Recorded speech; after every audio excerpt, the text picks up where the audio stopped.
ভারত পাকিস্তানের মধ্যে যুদ্ধের সংখ্যা যখন বাড়ছে, তখন পেহেলগামের সন্ত্রাসী হামলা ইস্যুতে পাকিস্তানের গণমাধ্যমে উঠে এলো চাঞ্চল্যকর তথ্য। ঘটনার সাথে ভারতীয় গোয়েন্দা সংস্থার সরাসরি সংশ্লিষ্টতার প্রমাণ হিসেবে টেলিগ্রামে গোপন নথি ফাঁস হয়েছে বলে দাবি করছে জিও টিভি সহ বেশ কয়েকটি সংবাদ মাধ্যম। এদিকে সন্ত্রাসীর হামলার ঘটনায় বিচার বিভাগীয় তদন্তের দাবিতে 3 ব্যক্তির করা মামলা বৃহস্পতিবার খারিজ করেছেন ভারতের সুপ্রিম কোর্ট।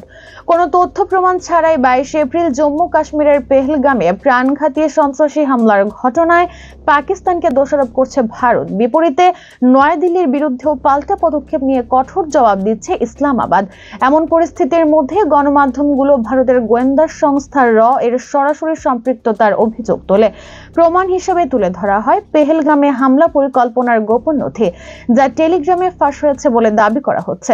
ফাঁস হওয়া নথিগুলো প্রমাণ করে যে আক্রমণটি কেবল দ্বারা পরিচালিত হয়নি, বরং রাজনৈতিক ফায়দা অর্জনের লক্ষ্যে খুব সাবধানে চালানো হয় ফলস ফ্ল্যাগ অপারেশন, যাতে ঘটনাটি অমুসলিম এবং রাষ্ট্র আক্রমণের লক্ষ্যবস্তু করা হয়। তারই অংশ হিসেবে হামলার ঠিক 36 ঘন্টা পরে পাকিস্তানের গোয়েন্দা সংস্থা ISI কে দোষারোপ করার রূপরেখাও ছিল নথিতে। মিথ্যা তথ্য ছড়ানোর জন্য ভুয়া মিডিয়া ও মিডিয়া সেটআপও ঠিক করে রাখা ছিল আগে থেকেই।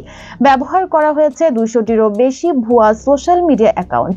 এছাড়াও এপ্রিল মাসে অধিকৃত জম্মু ও কাশ্মীরে ভারতীয় বাহিনী 9 জনকে হত্যা ও 2480 জনকে কাশ্মীরিকে গ্রেপ্তার করেছে বলে দাবি করা হচ্ছে।